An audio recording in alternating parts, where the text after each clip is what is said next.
শুভ সকাল বন্ধুরা। তো সকালবেলার 1 কাপ লাল চা অমিতাভর আর 1 কাপ শর্ট দিয়ে দুধ চা আমার। আজকে তো অমিতাভর স্কুল ছুটি, তাই সকালবেলা এই যে দুটো ক্লাস করিয়ে দিচ্ছে, আরাধ্যা আর আগাস্তিয়ার। আরাধ্যা নতুন ক্লাস শুরু করেছে মধ্যমার, আর ওখানে আগাস্তিয়া বসে আছে।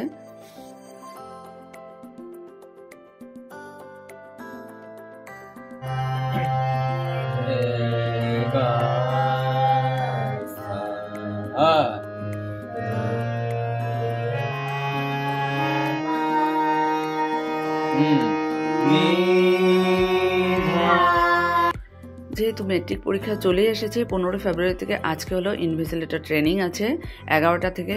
তো আমি রেডি হয়ে গেছি, আর খুব একটা বেশি ঠান্ডা লাগছে না, তাই উলের ব্লাউজটা পরলাম। আর এখানে বনিতার হটকেসটা অনেক দিন ধরে ভাবছিলাম আজকে নিয়ে যাচ্ছি, কারণ ওটা ও দিয়েছিল সরস্বতী পূজাতে খিচুড়ি আনার জন্য স্কুল থেকে। তো আজকে মনে করে সেটা বেগে ভরিয়ে নিলাম। লিচু পেয়ে গেছি, আর বেরোনোর সাথে সাথে বাসটা পেয়ে গেলাম। আর একটু দেরি হলেও মানে আর এটা মিস করতাম। তো খুব একটা ঠান্ডা লাগছে না, ভালো রোদ উঠেছে, তো ওই জন্য উলের ব্লাউজটা পরেছি। আর লিচু পেয়ে গেছে, আর বেরোনোর সাথে সাথে বাসটা পেয়েছি, ভালোই হয়েছে। আমি একটু দেরি করলে আর এটা মিস করতাম। আর বেশ ভালো রোদ দিয়েছে, যে জন্য ঠান্ডাও ওভাবে লাগছে না। তো উলের ব্লাউজটা পরেছি। তো 11টা থেকে বলেছে, হয়তো 10-15 মিনিট লেট হবে, পৌঁছে যাবো। চলো, লিদু ফল দোকানের সামনে কিছুক্ষণ বাসটা দাঁড়িয়েছে। আর দেখো এত ভালো লাগছে না, কি সুন্দর করে সবগুলো ফলকে সাজিয়েছে, সুন্দর করে মানে সাজিয়ে সাজিয়ে রাখছে আর কি। দোকানটা জাস্ট খুলেছে, আর এখানে বাসের অনেকেই আজকে ফল কিনছে, কারণ আজকে জাগুনে ভাগবত পাঠ আছে। তো দেখো বাস ছেড়ে দিল।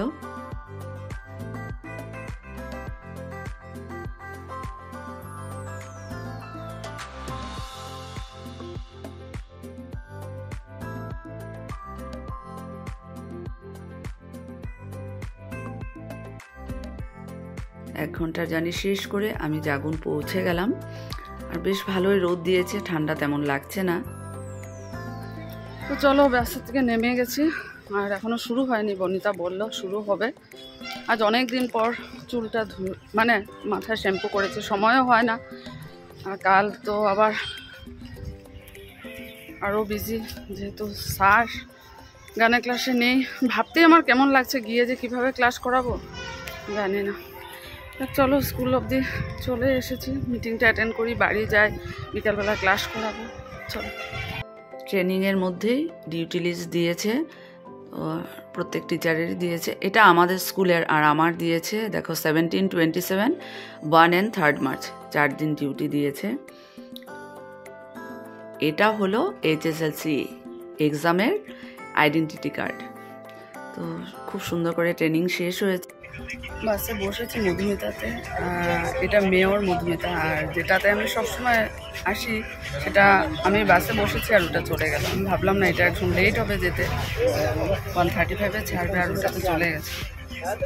কী করবো, এত তাড়াহুড়ো করে এসেও তাড়াতাড়ি পৌঁছতে পারবো না, 2:30টা হয়ে যাবে বাড়ি পৌঁছতে পৌঁছতে। এখন ভীষণ গরম লাগছে উলের ব্লাউজটাতে, সত্যি ভালো রোদ দিয়েছে আজকে অনেক দিন পর। স্কুল থেকে বাড়ি ফিরছি, আর দেখো এখন দেখলাম কি সুন্দর দুটো শালিক। আর এই হলো আমাদের বিয়ে বাড়ির ডেকোরেশন। তো বাড়ি ঢুকে গেলাম, কালী অঙ্কিতার বিয়ের পার্টি।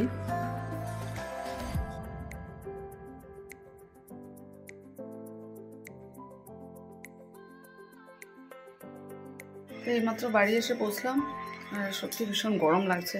কটায় বাজলো, 2:30টা বেজে গেল। ভাবলাম 2:10-এর মধ্যে আসবো।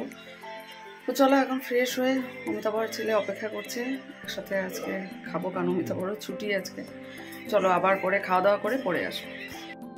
সন্ধ্যাবেলার ক্লাস শুরু করেছি, বসেছি ঠিকই ওখানে, ওকে বলে দিচ্ছে, কিন্তু গলা দিয়ে যে আওয়াজটা বেরোবে না, সেটা বেরোচ্ছে না। আমার মানে গাইতে গেলে ভীষণ কষ্ট হচ্ছে, মনের মধ্যে একটা চাপা মানে দুঃখ, যে মানে ভাবলেই আমার চোখের জল চলে আসে।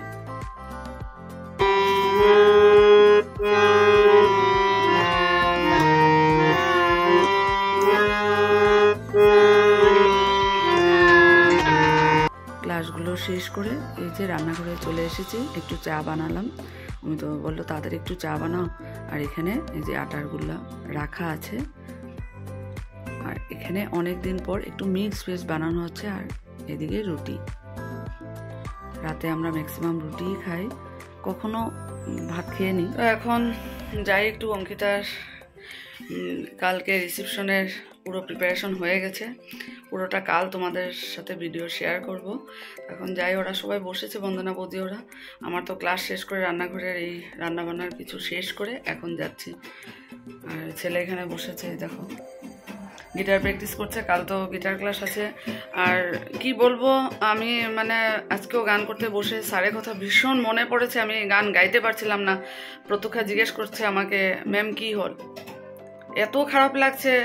আজকে একটু গলা খুলেছি না, সেটাই মানে আমি পারছি না, মানে ভেতর থেকে আওয়াজ বেরোচ্ছে না, আমার এত খারাপ লাগছে। তোমরা চোখটা দেখে হয়তো বুঝতে পারছো, ভীষণ খারাপ লাগছে। অমিতাভ বলছে কি করবে এখন, স্যারের এই দায়িত্বটা তুমি সুন্দর করে করো, এটাই স্যার উপর থেকে আশীর্বাদ করবেন।